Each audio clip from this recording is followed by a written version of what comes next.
ሰላም ጤና ይስጥልን ውድና የተከበራችሁ የዩቲዩብ ቤተሰቦቼ እንዴት ናችሁ? ሰላም ናችሁ ወይ? እኔ ያለው እግዚአብሔር ይመስገን እጅግ በጣም ደህና ነኝ። ሁላችሁም በያላችሁበት የእግዚአብሔር ሰላም ይብዛላችሁ። እኔም አለው ደህና ነኝ እግዚአብሔር ይመስገን።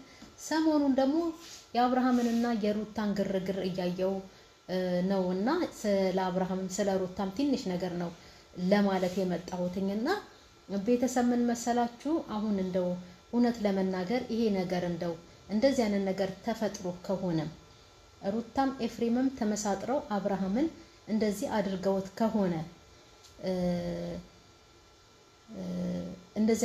ከሆነ ለሩታ እኮ ምንም የሚጠቅማት ነገር የለም።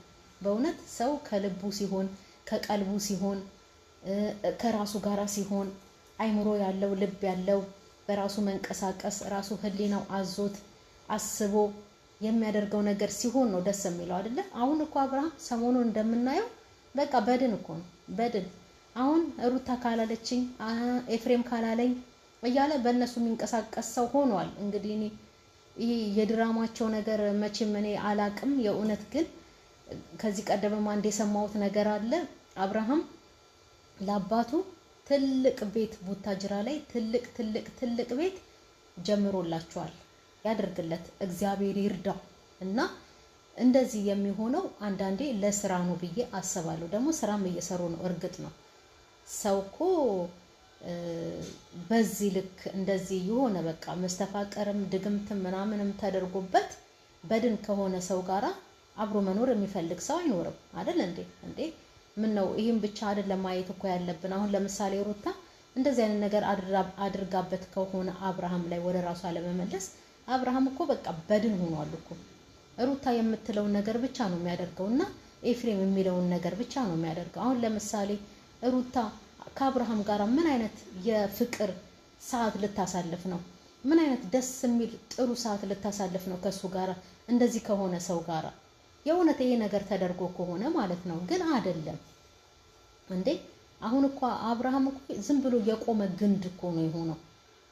ማርያምን የቆመ ግንድ ብቻ እሷ ናት ና ስትለው መሄድ። ኤፍሬም ነው አድርግ ሲሉት የሚያደርገው። አብርሃም ማለት አሁን በሩታና በኤፍሬም ቁጥጥር ስር ያው ነገሩን ስናየው ማለት ነው እንደዛ ነው። እነሱ ካላሉት በስተቀር ምንም የሚያደርገው ነገር የለም። ስለዚህ ሩታ እያዘዘችው ነው ናተኛ ስትለው አብሮ መተኛት። እንደዚህ አይነት ነገር ደግሞ ከልብ ሲሆን ነው አይደለ? በንጹህ ፍቅር ሲሆን ነው። አብርሃምም ራሱን እያወቀ ሩታም ከልቧ ሆና አብርሃምም ከልቡ ሆኖ በቃ ራሱን እያወቀ ነው ደስ የሚለው አይደል? አንድ ሰው በግድ በሆነ ነገር አደንዝዤው አምጥቼው አብሬው ከተኛው ወይ ደግሞ ለራሴ ለማድረግ ዝም ብዬ እንዳሻንጉሊት ሶፋ ላይ አስቀምጬ ምን አይነት ስሜት ነው የሚሰጠኝ? ይሄ እኮ ምንም አይነት ስሜት አይሰጥም እኮ ማርያም። እውነቴን ነው።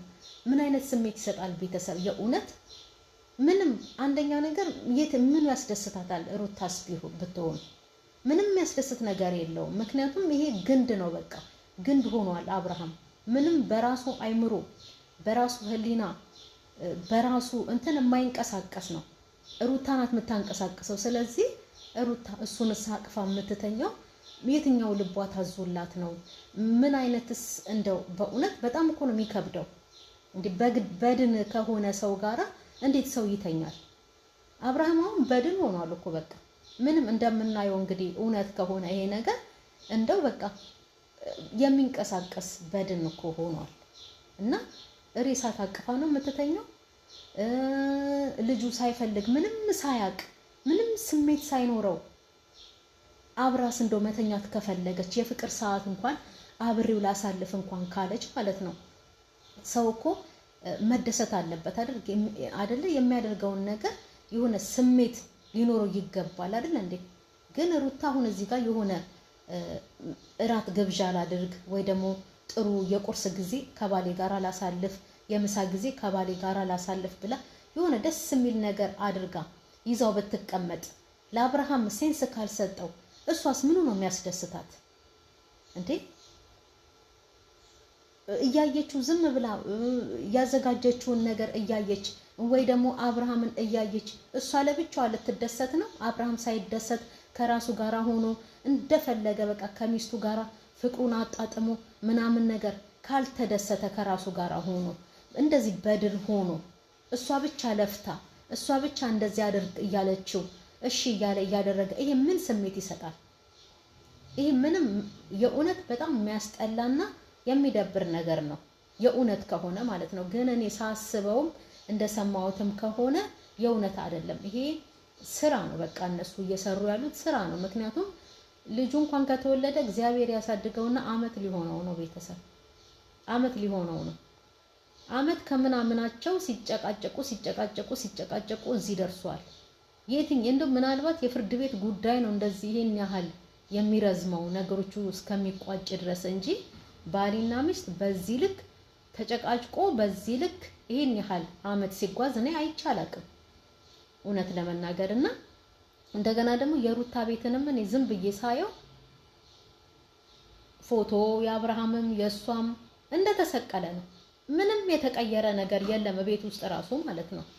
ግን ቢሆንም በጣም ያስጠላል የእውነት እንደ ድራማ አድርገውት እንደ ስራ አድርገው ይዘውት ነው። ግን ያስጠላል። በቃ ይሄ እንደዚህ ከማርት ጋር ከድግምት ጋር የተገናኘ ከማደንዘዝ ጋር የተገናኘ ምንም በቃ ትምህርትም አይሰጥ ምንም በቃ ለትውልዱ ራሱ ጥሩ ያልሆነ ነገር ነው።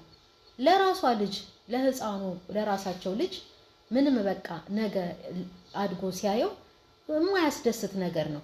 ገባችሁ አይደለ? ስለዚህ እኔ አሁን ዋናው ነገር እንደው አይምሮዬን እስከዛሬ ድረስ እንትን ሲለኝ የነበረው ማለት ነው እንደው ምን አይነት ስሜት ይሰጣታል? አብርሃም በድን ሆኗል፣ ሬሳ ነው የእውነት ይው በቆሞ የፈዘዘ ሰው በቃ ሬሳ ነው አይደል እንዴ? ምንም ነገር የሚያውቀው ነገር የለም። እና አቅፋው እንኳን ስትተኛ እንዴት ነው ሰውነቷ የሚታዘዝላት? ምክንያቱም አብርሃም እኮ በድን እኮ ነው። በድኑን እያዘዘችው ነው የምታደርገው ማለት ነው።